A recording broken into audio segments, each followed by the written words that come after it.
Opo. Mak, Ano yan? o ito na yung manok mo na pula. Sabi mo lalaban mo. Hindi. Naawa naman kasi ako sa'yo eh. Tagal mo nang humingi sa akin eh.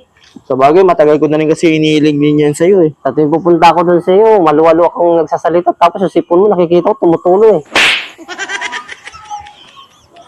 Sa bagay, sa tagal ko manihiling sa'yo yan, siyempre, mabait ka namang kaibigan eh. Oo. Siyempre, hindi naman kita pwedeng pabayaan eh. Paano kung umikot-ikot ka pa dyan? Kung gusto mo na makita manok mo. Siyempre, gusto ko. O sige, buksan mo na. Nakikita ko ng manok na pula ko, sa wakas! Walang nga. Manok na pula.